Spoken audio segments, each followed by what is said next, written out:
بسم اللہ الرحمن الرحیم۔ السلام علیکم۔ داستان میں خوش آمدید۔ آج ہم تذکرہ سنیں گے میدان طیہ اور بنی اسرائیل کا۔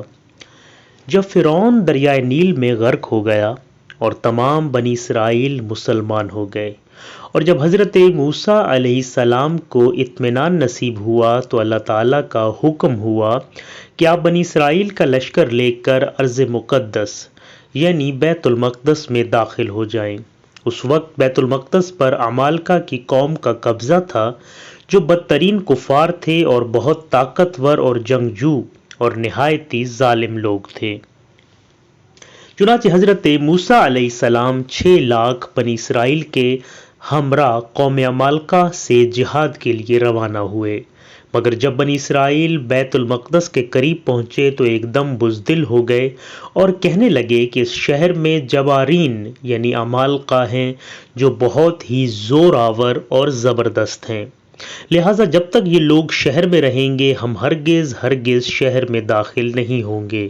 بلکہ بنی اسرائیل نے یہاں تک حضرت موسیٰ علیہ السلام سے کہہ دیا کہ اے موسیٰ، آپ اور آپ کا خدا جا کر اس زبردست قوم سے جنگ کریں، ہم تو یہیں بیٹھے رہیں گے۔ بنی اسرائیل کی زبان سے یہ سن کر حضرت موسیٰ علیہ السلام کو بڑا رنج اور صدمہ ہوا، اور آپ نے اللہ تعالیٰ کے دربار میں یہ عرض کیا۔ ترجمہ قرآن: اے میرے رب، مجھے اختیار نہیں مگر اپنا اور اپنے بھائی کا، تو ہم کو ان بے حکموں سے جدا رکھ۔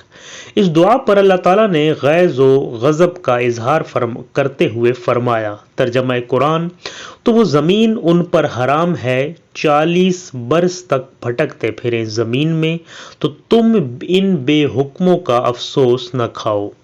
اس کا نتیجہ یہ ہوا کہ یہ 6 لاکھ بنی اسرائیل ایک میدان میں 40 برس تک بھٹکتے رہے، مگر اس میدان سے باہر نہ نکل سکے۔ اسی میدان کا نام میدان طیہ ہے۔ اس میدان میں بنی اسرائیل کے کھانے کے لیے من و سلوہ نازل ہوا، اور پتھر پر جب حضرت موسیٰ علیہ السلام نے اپنا عصا مار دیا تو پتھر میں سے 12 چشمے جاری ہو گئے۔ اس واقعے کو قرآن مجید نے بار بار مختلف عنوانوں کے ساتھ بیان فرمایا ہے، جس میں سے سورہ مائدہ میں یہ واقعہ قدر تفصیل کے ساتھ مذکور ہوا ہے، اور بلا شبہ یہ ایک عجیب و شان واقعہ ہے جو بنی اسرائیل کی نافرمانیوں اور شرارتوں کی تعجب خیز اور حیرت انگیز داستان ہے، مگر اس کے باوجود حضرت موسیٰ علیہ السلام کی محبت اور شفقت بنی اسرائیل پر ہمیشہ رہی کہ جب یہ لوگ میدان طیہ میں بھوکے پیاسے ہوئے تو حضرت موسیٰ علیہ السلام نے دعا مانگ کر ان لوگوں کے کھانے کے لیے من و سلوہ نازل کرایا، اور پتھر پر اپنا عصا مار کر 12 چشمے جاری کرا دیے۔ اس سے حضرت موسیٰ علیہ السلام کے صبر، آپ کے حلم اور تحمل کا اندازہ کیا جا سکتا ہے۔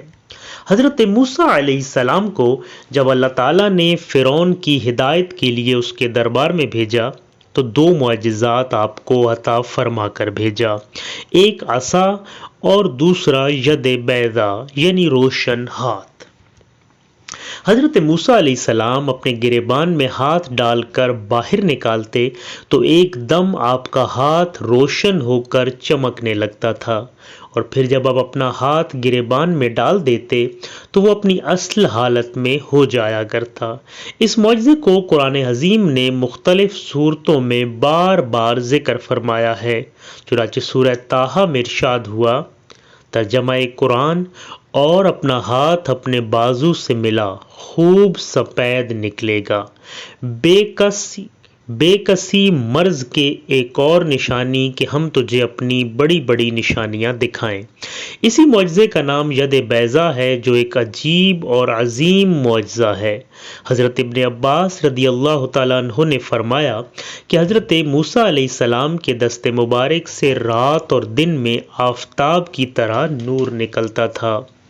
حضرت موسیٰ علیہ السلام جب 6 لاکھ بنی اسرائیل کے ساتھ میدان طیہ میں مقیم تھے تو اللہ تعالیٰ نے ان لوگوں کے کھانے کے لیے آسمان سے 2 کھانے اتارے، ایک کا نام من اور دوسرے کا نام سلوہ تھا۔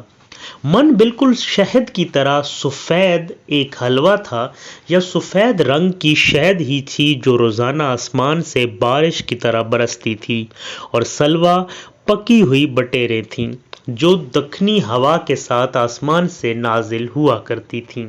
چنانچہ اللہ تعالیٰ نے بنی اسرائیل پر اپنی نعمتوں کا شمار کراتے ہوئے قرآن مجید میں ارشاد فرمایا، ترجمہ قرآن، اور تم پر من اور سلوہ اتارا۔ اس من و سلوہ کے بارے میں حضرت موسیٰ علیہ السلام کا یہ حکم تھا کہ روزانہ تم لوگ اس کو کھا لیا کرو اور کل کے لیے ہرگز اس کا ذخیرہ مت کرنا۔ مگر بعض ضعیف الاعتقاد لوگوں کو یہ ڈر لگنے لگا کہ اگر کسی دن من و سلوہ نہ اترا تو ہم لوگ اس بے آب و گیاں چٹیل میدان میں بھوکے مر جائیں گے۔ چنانچہ ان لوگوں نے کچھ چھپا کر کل کے لیے رکھ لیا، تو نبی کی نافرمانی سے ایسی نحوست پھیل گئی کہ جو کچھ لوگوں نے کل کے لیے جمع کیا تھا وہ سب سڑ گیا اور آئندہ کے لیے اس کا اترنا بند ہو گیا۔ اسی لیے حضور اقدس صلی اللہ تعالی علیہ وآلہ وسلم نے ارشاد فرمایا کہ بنی اسرائیل نہ ہوتے تو نہ کھانا کبھی خراب ہوتا اور نہ گوشت سڑتا۔